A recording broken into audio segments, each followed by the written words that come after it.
kadang anak muda kan pengen mengubah dunia menjadi agen perubahan dan sebagainya. Tapi satu hal yang kadang kita nggak sadari itu adalah bahwa salah satu cara yang efektif untuk menjadi agen perubahan itu dengan kebijakan publik. Jadi dengan ada kebijakan publik yang dibangun pemerintah itu, kita bisa bantu orang banyak untuk ibaratnya mencapai apa yang mereka mau. Kita jadi perpanjangan tangannya pemerintah kayak gitu kan. Nah dari situlah saya berpikir bahwa saya harus ambil kuliah di bidang administrasi publik supaya saya bisa belajar gimana caranya merumuskan kebijakan teknologi yang sifatnya inklusif yang nantinya bisa bermanfaat untuk ASN dimanapun mereka berada, di tempat yang paling terpencil sekalipun, seperti itu.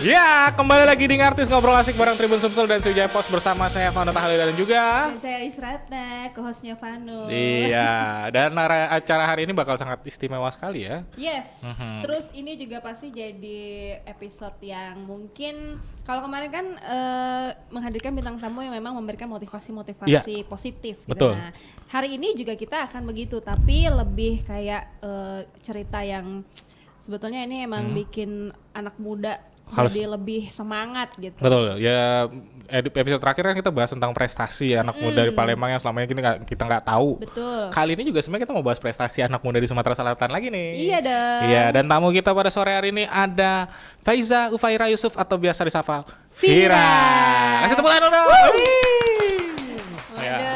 Udah cantik, smart, kayak gitu banget nggak sih Iya. gitu ya? Waktu masuk studio saya langsung terdiam. Karena kamu tidak selevel loh. Emang suka begitu Bu Ibu. Dan sebelum kita mulai bincang-bincang kita pada episode kali ini, tentu saja acara kali ini dipersembahkan oleh Lamonde Palembang, oleh kita. Cuma sayang Lamondenya masih di adon, makanya belum dikirim ke studio. Masih di adon ya, say. Masih di adon. Vira, apa kabar? Alhamdulillah baik. Macet nggak lewat sini tadi? Lumayan macet ya. Lumayan macet ya. Tapi udah makan ya? Udah minum? Udah aja deh pokoknya. Udah aja lah pokoknya. Ya jadi yang menarik dari Vira ini, Vira salah satu penerima beasiswa LPDP ya. Dan ini nanti kita bakal kulik guys. Yes. Dapatnya kuliahnya gimana jauh tuh sekali. Caranya? Iya, jauh dapat sekali. kuliah di New York. Di New York City. Mesti gitu New York. New York ini sebelah mana Tanjung Priok ya kalau boleh tahu. Aduh Bapak, taunya Tanjung Priok doang deh. Kira kesibukannya sekarang apa? Kalau sekarang masih kerja di BKN. Oh ya, Vira ini jadi sebetulnya seorang aparatur sipil negara ya. Kalau kita taunya PNS. Gitu. ASN. Tapi Vira ini juga masih muda banget loh. Iya, masih muda banget. Umurnya masih berapa sih? 27 tahun 27. Tuh, masih beda setahun lah sama saya. Ih, Anda. Oke, Vira kan sibuk kerja juga jadi ASN gitu. Terus sekarang mau mempersiapkan untuk kuliah S2 gitu di Columbia University ya di New York. Nah, kan itu Vira juga lulus ikut seleksi ini ya, LPDP kan. Nah, itu boleh dong cerita-cerita mungkin dari awalnya kenapa bisa akhirnya mau mencoba untuk ikut tes LPDP itu gitu. Jadi sebenarnya memang dari dulu dari SMA tuh udah punya mimpi pengen kuliah S2 di luar negeri. Dan waktu saya kuliah memang saya lihat banyak senior dan juga teman-teman yang udah ikutan seleksi beasiswa LPDP itu dari tahun 2015, 2016. Itu waktu itu saya tahun terakhir kuliah kalau nggak salah. Jadi saya tuh juga udah punya target, sebenarnya udah set target dari lama kalau nanti suatu hari kalau ada kesempatannya saya harus coba tuh daftar beasiswa LPDP. Tapi habis itu kan saya lulus kuliah terus sempat kerja di retail. Terus kayak bingung lah cari jati diri lah sebenarnya saya maunya tuh ngapain. Sampai akhirnya saya memutuskan untuk kerja di sektor publik, daftar CPNS di Badan Kepegawaian Negara. BKN ya. Iya, dan di situ sebagai PNS itu kita punya privilege untuk yang namanya menjalankan tugas belajar. Jadi kalau tugas belajar ini kita masih terdaftar di instansi tersebut, tapi kita menjalankan tugas sebagai pelajar di kampus tertentu, dan ini kalau tugas belajar itu umumnya disponsori memang, dan di sini sponsornya beraneka ragam, dan sebenarnya nggak cuma LPDP doang yang bisa memberikan beasiswa, banyak juga pemberi beasiswa dari lembaga lainnya kayak gitu. Nah waktu itu kan kalau nggak salah Vira jadi ASN dari tahun berapa tuh? 2019. 2019. Nah Iya. waktu ikut seleksi LPDP itu? LPDP 2021. 2021.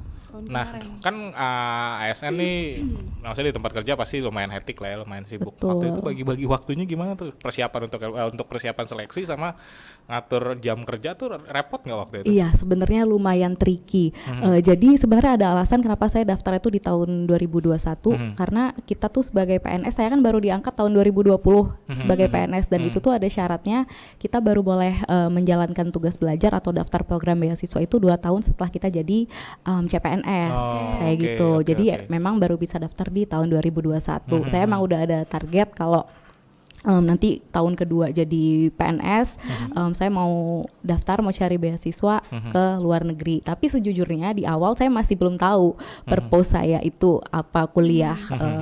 Sampai suatu hari saya ada kesempatan untuk, memang sebenarnya saya beberapa kali sering ke instansi daerah ya.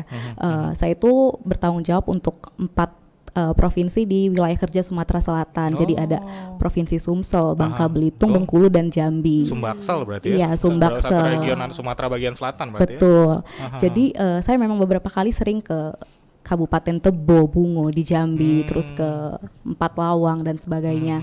Nah, ada satu kesempatan di pertengahan tahun lalu, jadi saya berkunjung ke Empat Lawang, dan di situ saya banyak interaksi dengan ASN setempat. Iya, iya. Di situ mereka tuh banyak mengeluhkan terkait infrastruktur di teknologi. Ya, kamu Jadi kan kan- kebetulan pernah ke sana juga. Iya. Jadi sedikit banyak terbayang ya. Betul. Nah, jadi saya tuh mendengar keluhan kalau mereka itu nggak bisa mengakses aplikasi yang dibangun oleh pemerintah pusat di jam kerja. Jadi mereka baru bisa mengakses aplikasi tersebut di dini hari. Jadi jam 1 sampai jam 3 subuh seperti itu. Dan itu menghambat kinerja mereka, Betul, terus betul. efeknya juga ke kinerja organisasi kan.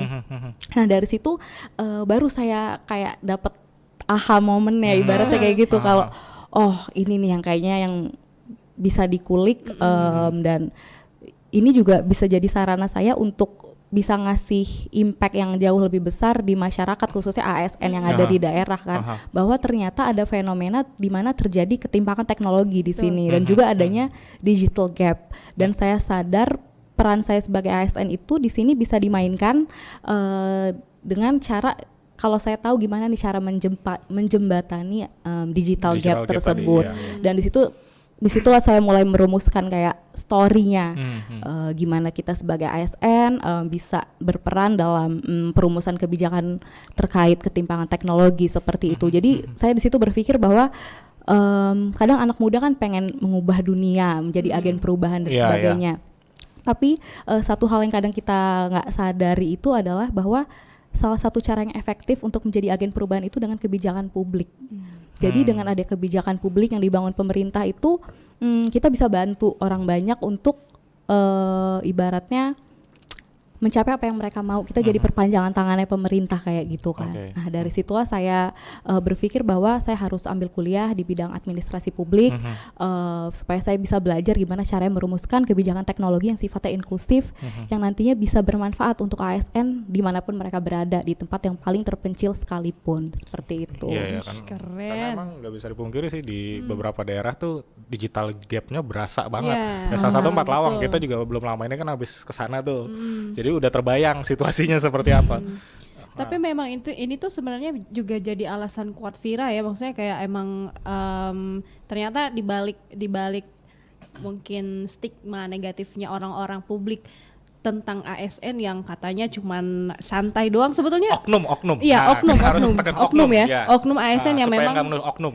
dipandang seperti itu, Ya. tapi mungkin Vira juga harus memperlihatkan ke publik bahwa stigma itu harus benar-benar harus dikurangin gitu ya, karena sebagai ASN Vira juga udah ngelihat kepekaan itu gitu, kekurangan-kekurangan itu, sehingga menjadikan Vira untuk bisa berbuat banyak lah ya tentang kekurangan di sana gitu. Ya, mengabdi untuk orang banyak, mengabdi untuk negara, sesederhana itu. Ya tadi Betul, sesederhana yang perlu itu. di-highlight adalah tadi Vira ngomong anak muda nih sering pengen jadi agen perubahan tapi bingung mulai dari mana, bener gak Vira? Tadi kan ngomongin digital gap, terus LPDP. Nah, proses seleksinya waktu itu kayak gimana Vira? Ya, kalau untuk proses seleksinya sendiri ada 3 tahap. Yang pertama itu seleksi administrasi, yang kedua itu seleksi substansi akademik, yang ketiga baru seleksi wawancara yang terakhir. Nah, kalau untuk administrasi sendiri kita mempersiapkan esai, kemudian berkas-berkas seperti sertifikat bahasa Inggris kayak IELTS atau TOEFL, lalu surat usulan dari instansi kalau misalnya kita ASN, lalu surat rekomendasi juga dari pimpinan kayak gitu. Nah, kalau udah disaring dari seleksi administrasi, baru kita ke seleksi substansi akademik namanya. Nah, itu kurang lebih kalau mungkin teman-teman pernah ikut tes CPNS, kurang lebih mirip tes CPNS. Intelijensia umum dan juga tes wawasan kebangsaan itu, tapi agak lebih beda, agak lebih susah kalau menurut saya.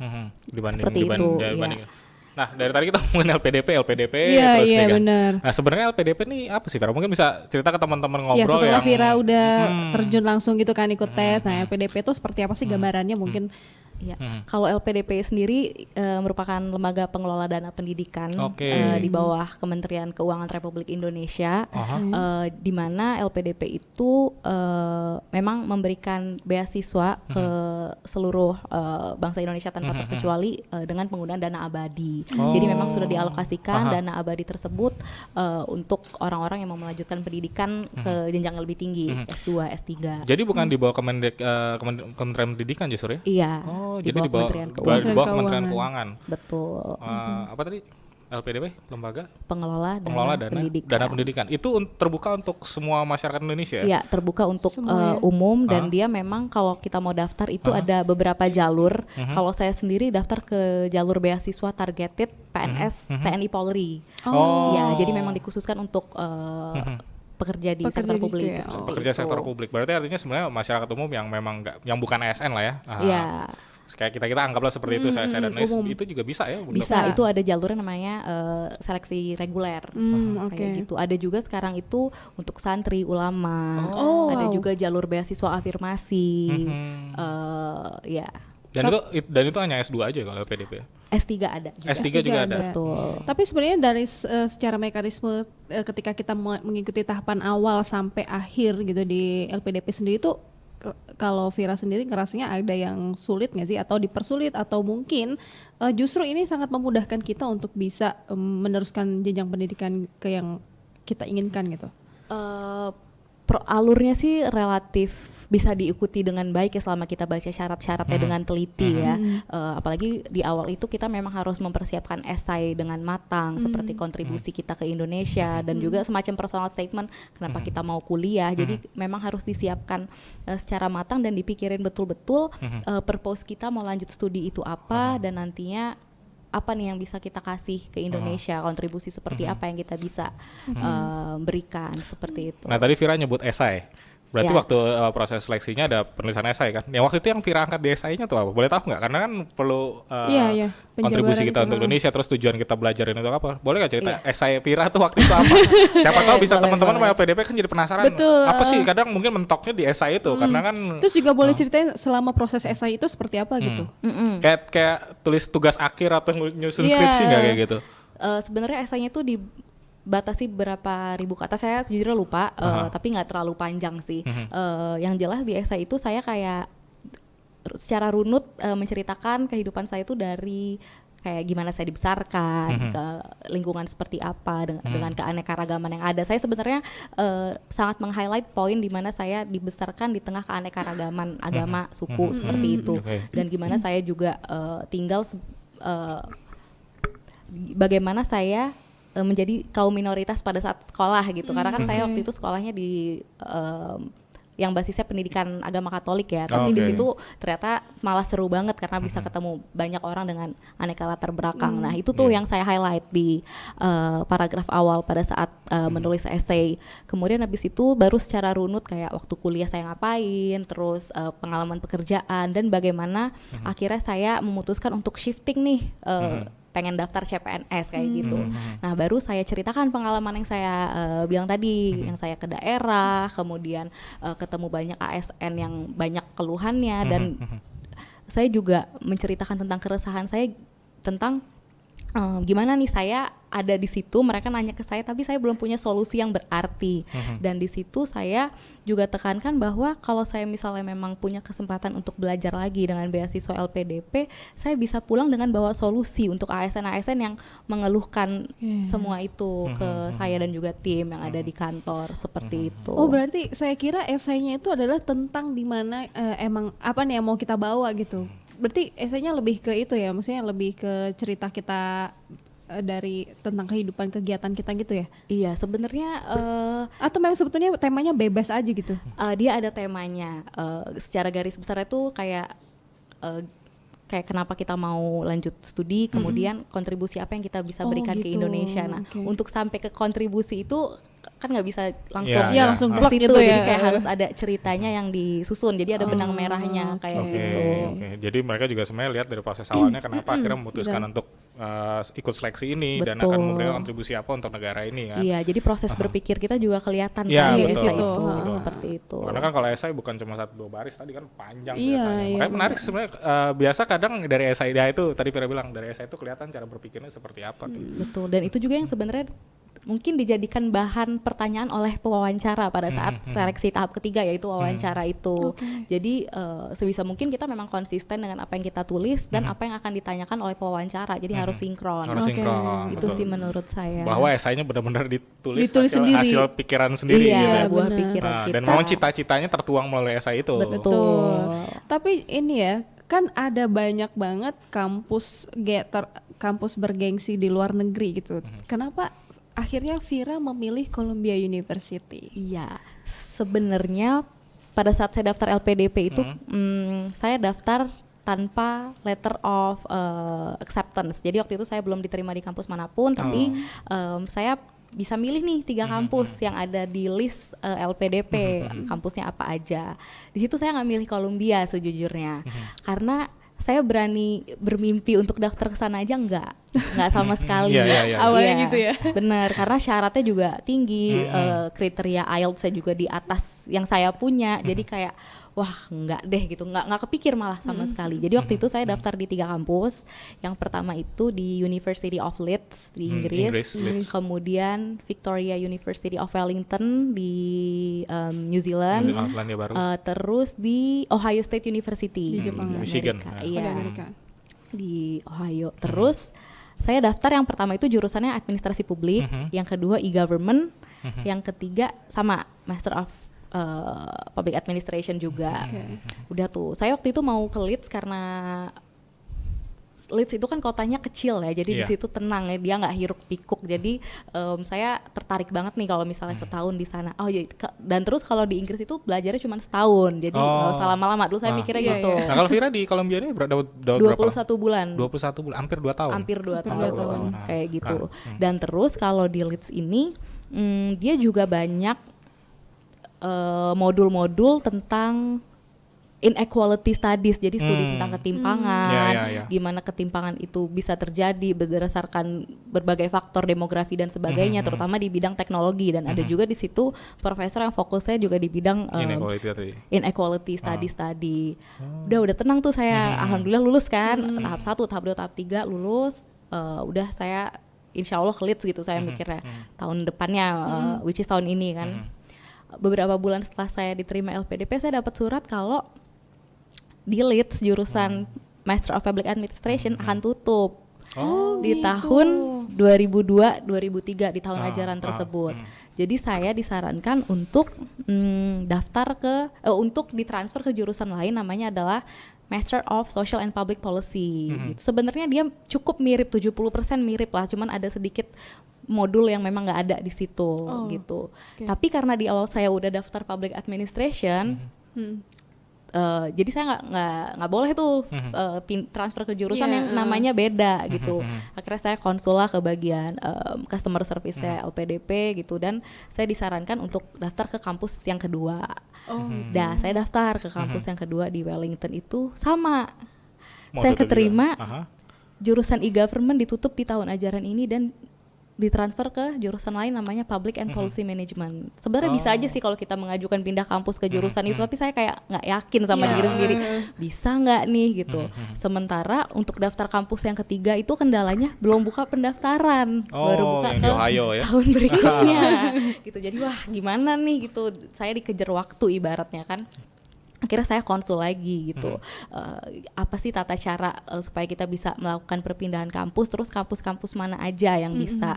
Jadi rupanya ada beberapa kondisi di situ, ada buku panduannya tentang perpindahan kampus, macam-macam sih kondisinya, ada yang karena faktor kesehatan, kemudian ada juga ini nih yang akhirnya yang mencetuskan saya kenapa bisa pindah kampus nih. Apabila penerima beasiswa itu mendapatkan kampus di istilahnya perguruan tinggi utama dunia.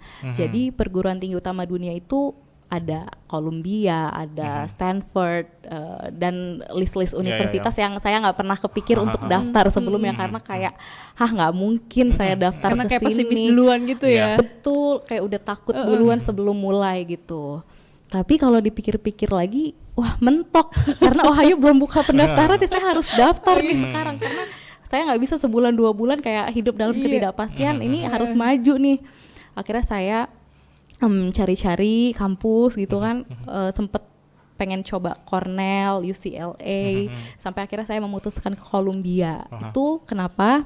Karena di Columbia itu kan nama programnya Master of Public Administration. Di situ ada spesialisasi namanya Technology, Media and Communication. Jadi benar-benar persis menjawab apa yang saya cari. Bahkan lebih persis daripada kampus pertama yang saya daftar, yaitu Leeds. Ya, jauh lebih persis. Jadi memang fokusnya di spesialisasi teknologi itu dia jadi mahasiswa itu akan belajar bagaimana cara merumuskan kebijakan teknologi yang sifatnya inklusif. Jadi benar-benar kejawab di situ. Langsung klop ya. Betul. Jadi pada saat proses pendaftaran saya juga sempat membangun komunikasi dengan salah satu pengajar di situ via Zoom waktu itu. Jadi namanya adalah Profesor Alexis Wichowski. Itu sebenarnya highlight dari proses pendaftaran saya karena ternyata beliau tuh merupakan tokoh prominent di New York. Jadi selain sebagai seorang pengajar di Columbia, beliau juga merupakan Deputy of Chief Technology di pemerintah kota New York. Jadi di situ saya mendapatkan banyak input terkait tentang technology inequality dan apa yang bisa ditulis di essay dan sebagainya kayak gitu. Jadi banyaklah insight yang dikasih oleh Profesor Alexis kayak gitu. Dan fun fact juga kenapa saya tambah yakin mau pilih Columbia University itu karena waktu saya SMA, kalau kita throwback lagi, saya tuh punya mimpi dulu kalau nggak kuliah HI, hubungan internasional. Ya komunikasi dua itu, tapi nggak kesampaian pas S1. Saya pengen banget masuk kalau nggak HI UI, komunikasi UI dulu, tapi nggak kesampaian. Akhirnya saya kuliah manajemen dan ternyata itu semua tuh terwujud di Columbia ini. Saya kuliah di Fakultas International Affairs, hubungan internasional ya. Dan spesialisasinya tuh ada komunikasinya. Langsung. Jadi kayak ternyata mimpi yang tertunda tuh dijawab itu 10 tahun kemudian. Itu makanya kayak ngelihat sebetulnya kayak emang udah diatur gitu ya, maksudnya yang pilihan pertama nggak bisa, yang ini juga nggak bisa, gitu kan? Di New Zealand juga nggak buka-buka, dan satu lagi nggak buka-buka. Yang terakhir ketemu sama yang emang benar-benar diinginkan gitu, yang dicari. Bahkan salah satu kampus universitas utama ya di dunia. Ini kalau Columbia kayaknya ada beberapa tokoh Indonesia yang kuliahnya di sana dulu ya. Iya. Kalau nggak salah Pak Prabowo, bener nggak sih? Pak Prabowo, saya pokoknya ada beberapa tokoh Indonesia yang kuliahnya di Columbia. Iya. Cinta Laura kalau nggak salah. Cinta Laura. Ya. Pak Mahfud MD. Mahfud MD ya. Sama Tasya Kamila. Tasya Kamila. Yes. Berarti nanti keluar dari sana juga jadi tokoh utama di Indonesia nih. Selanjutnya adalah Vira itu. Saya adalah Vira. Nah, Amin. balik lagi ke proses seleksi tadi. Jadi dari proses yang panjang tadi Mas, ada drama kampusnya tadi mendadak tutup gitu sampai akhirnya final nentuinnya di Columbia tuh berapa lama prosesnya Vira dari seleksi awal sampai ke akhir ke finalnya? Sebelum seleksi awal tuh saya sempat persiapan kelas bahasa Inggris dulu. Iya, karena Ya. bukan TOEFL lagi ya, IELTS ya. IELTS, ya. IELTS ya. Jadi dari Januari 2021 Aha. saya udah nyiapin, udah ngelis kampus apa aja yang mau didaftar kayak gitu. Sampai Februari 2022 saya apply ke Columbia tuh. Jadi kurang lebih setahun lebih prosesnya, iya.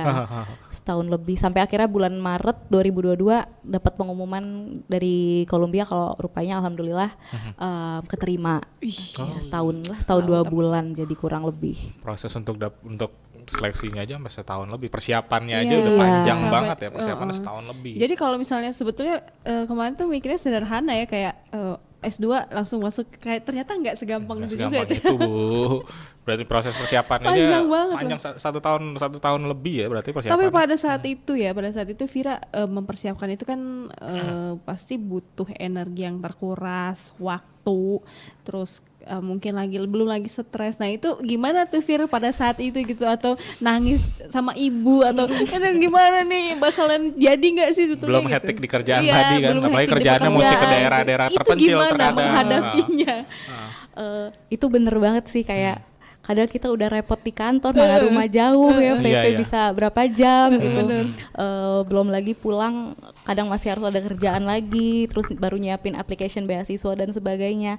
Tapi alhamdulillah bisa aja terlewati, dan mungkin karena support system ya. Iya. Selain keluarga di rumah yang emang selalu siap untuk diajak diskusi, Iya. brainstorming dan sebagainya, teman-teman di kantor, atasan di kantor itu sangat suportif kalau saya lapor bilang kalau Pak saya izin mungkin besok saya akan cuti karena saya mempersiapkan aplikasi gitu. Jadi saya selalu meluangkan dalam sebulan tuh sehari 2 hari full itu untuk konsen full ngerjain aplikasi, dan alhamdulillah memang disupport penuh sama pimpinan di kantor. Jadi itu juga berperan penting sih. Jadi saya memang ada fase di mana ini saya full seminggu ngerjain semua kerjaan beres, supaya minggu depannya saya bisa lancar ngerjain essay atau latihan IELTS kayak gitu.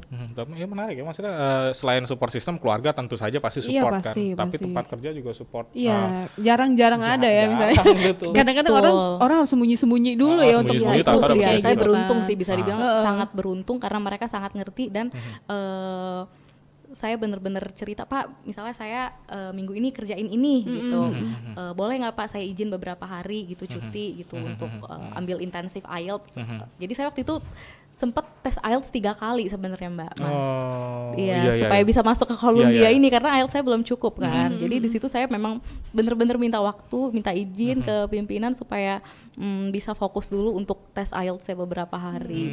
Seperti Tapi itu. gimana sih Fir, maksudnya kayak ngumpulin mood untuk belajar itu kan susah banget ya, apalagi mungkin orang-orang yang udah kecebur di pekerjaan, enak di karir gitu. Nah itu untuk ngumpulin moodnya supaya kita bisa tetap semangat belajar tuh seperti apa gitu, gimana caranya?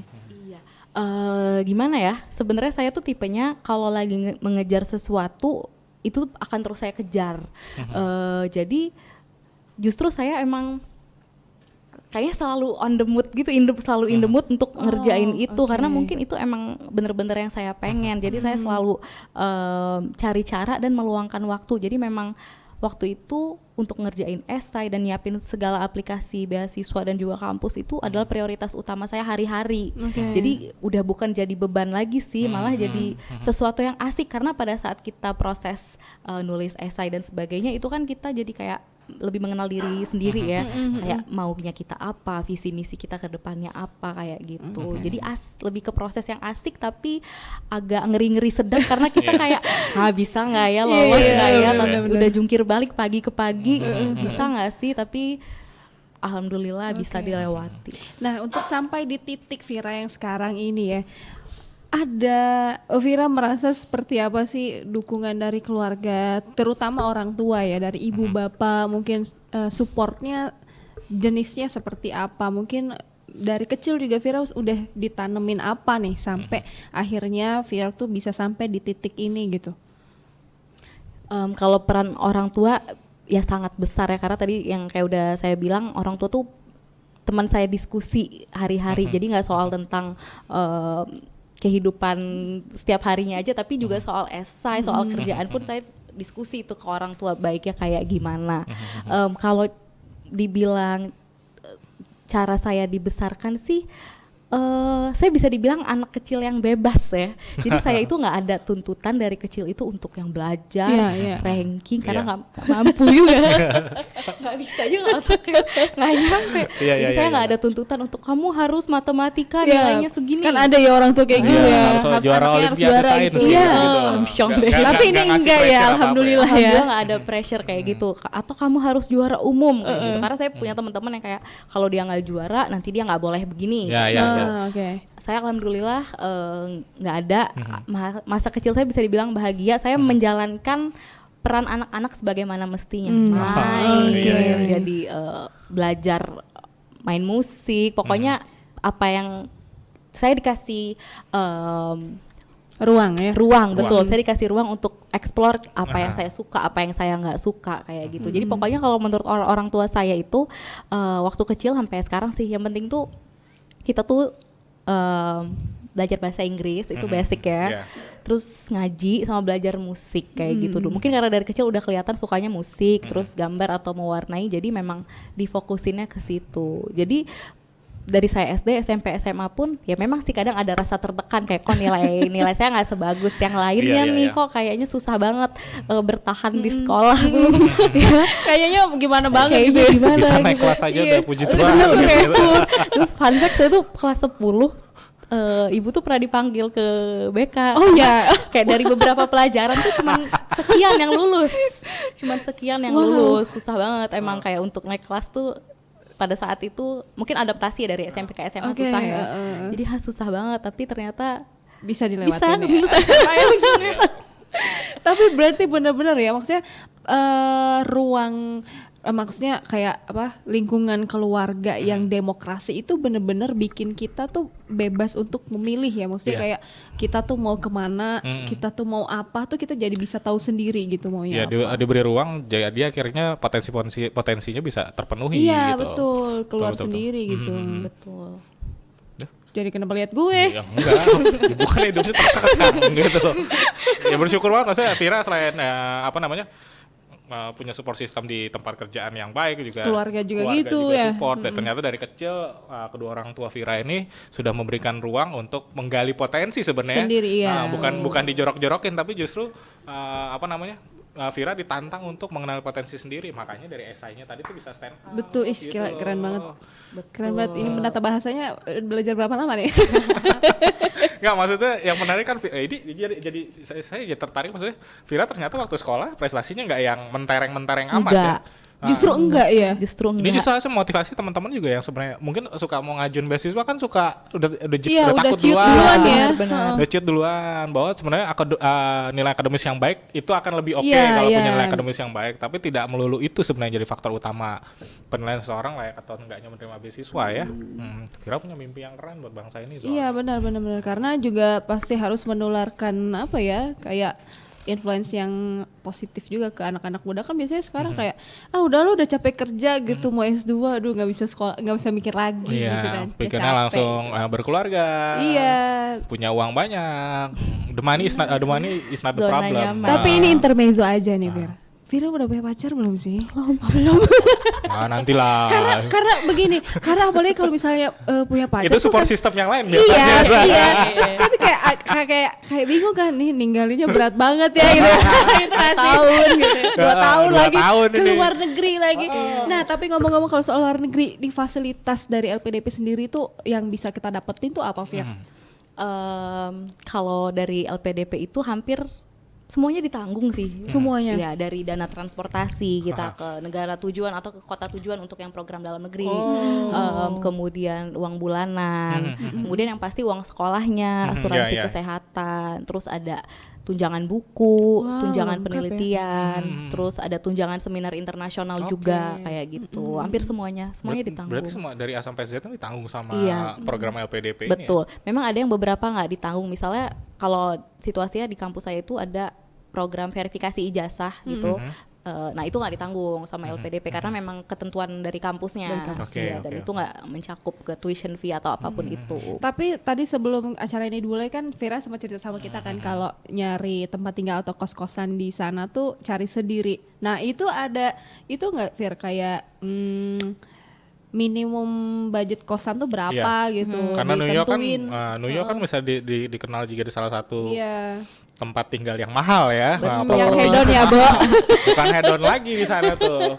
Kos-kosan 2x3 aja tuh, ampun sekali. Itu Tempat ada parkir aja gitu? mahal di sana di New York. Nah itu ada nggak budget khusus? Kalau kita itu penerima beasiswa itu, jadi kita dapat uang bulanan disesuaikan dengan tempatnya. Misalnya kalau kita kayak di New York, di Boston itu $2,200 per bulannya, seperti itu. Dan kita harus bisa menyesuaikan nih kira-kira apartemen atau unit rumah yang seperti apa nih yang cocok dengan kita dan sesuai budget juga yang pastinya kayak gitu. Tapi kan ini itu kan semuanya di cover ya sama LPDP sampai ke tempat tinggalnya sampai sedetail kecilnya. Misalnya nih kan kita berharapnya 2 tahun selesai nih ya. Itu kalau misalnya ada kendala mungkin dalam saat kita kuliah gitu, akhirnya nggak bisa sampai 2 tahun atau lebih dari jangka waktu itu gimana tuh, Fir? Saya tuh kalau nggak salah pernah baca di buku panduan kalau kita tuh bisa kayak mengajukan perpanjangan masa studi, tapi itu ada terms and condition-nya. Itu saya sebenarnya ada SDNK-nya, ada syarat dan ketentuan. Ada terms and condition-nya dan kayaknya nggak semuanya itu bisa kayak gitu, khusus lah kasusnya. Ini sebenarnya saya juga pengen bahas nih kemarin nih di Twitter ya, di ranah dunia maya nih sempat ramai tentang LPDP. Cuma sayangnya memang bukan sesuatu yang positif sih. Yaitu tadi tentang masalah masa tinggal tadi itu tuh. Jadi ada beberapa oknum sekali lagi yang mesti kita garis bawah, mesti kasih tanda kutip oknum. Ada oknum penerima beasiswa LPDP ternyata mereka dengan sengaja gitu loh memperpanjang masa tinggalnya. Maksudnya lulusnya sengaja dilama-lamain gitu loh. Karena tadi pertama katanya dapat itu kayak Viras contohnya 2000 fasilitas yang oke, bahkan ada yang kerja katanya sudah di sana walaupun sebenarnya nggak boleh kan kerja di sana. Iya, kita nggak boleh kerja kasar, tapi kalau kayak magang di kampus itu masih boleh jadi teaching assistant itu nggak apa-apa. Nah, masalahnya magang di kampus di sana itu bayarannya itu lumayan ya katanya sih, katanya. Jadi ada beberapa oknum yang memanfaatkan itu kayak gitu loh. Makanya juga teman-teman juga ngobrol juga nanti kalau ada yang kalau Vira sudah pasti nggak mungkin lah ya. Pastilah percaya orang memang benar-benar ingin berbakti untuk negara. Jadi teman-teman juga yang sudah lulus sana jangan sampai kayak gitu-gitu deh. Maksudnya jangan punya motivasi tersembunyi loh kayak gitu loh. Betul. Jangan sampai punya motivasi. Kalau kuliah aja lah kuliah selesai aja, gitu ya. Benar. Pulang ke negara Indonesia langsung berkarya. Nah, ngomong-ngomong nanti kalau sudah pulang dari Columbia University itu ada Vira diharuskan nggak berkarya untuk Indonesia atau daerahnya? Atau plan apa yang mau di itu? Kalau saya sih karena saya ASN ya, jadi otomatis memang harus pulang karena saya punya surat tugas belajar itu kan kayak ada dari tanggal sekian hingga tanggal sekian gitu, dan nanti memang harus balik lagi nih ke sini untuk kerja kayak gitu. Terus mungkin tadi terkait yang tadi, iya kita kan kuliah kan udah dibiayain pakai uang negara, belum lagi uang bulanan dan sebagainya.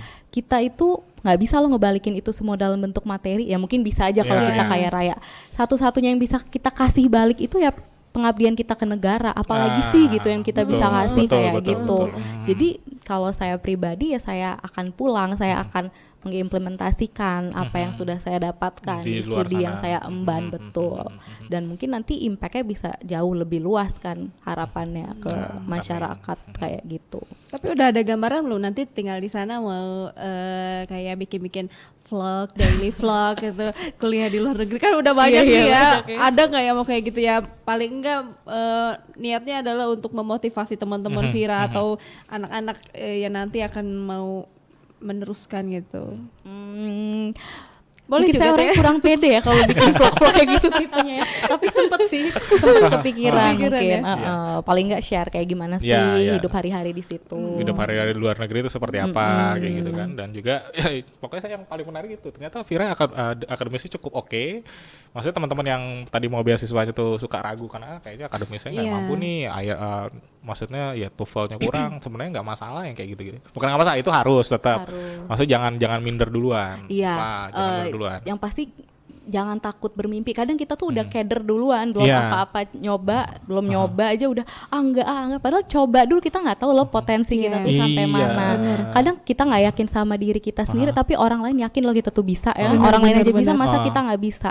Terus satu lagi yang saya sadari itu, terlepas dari mungkin saya punya dukungan orang tua, teman, terus mungkin saya bisa bikin esai yang cukup baik, yang bisa stand out mungkin di tangan Di mata dewan Iya, penilai tadi. dewan penilai itu ya. Tapi saya tuh sadar kalau kita tuh punya Allah yang over all things kompeten gitu kan. Jadi kita serahin aja semuanya. Karena kalau memang itu jalannya udah di situ, pasti insya Allah dimudahkan gitu. Iya. Jadi kita Dibukain percaya aja jalannya. sama power yang lebih tinggi gitu.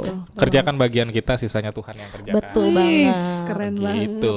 Saya jadi lupa tadi mau ngomong apa ya. Coba Ibu dulu. Saya sama ingat. Lupa serius. Ya kalau dari aku sih mungkin kalau Vira sendiri tuh pernah ngerasa begini nggak sih kayak mungkin akan ada peluang yang lebih besar lagi setelah ini, tapi dalam bentuk yang mungkin effortnya agak lebih besar gitu. Ada nggak kepikiran ke situ? Maksudnya kayak ini mungkin untuk mewujudkan sesuatu setelah ini ada effort yang lebih besar untuk dilakukan. Ada nggak?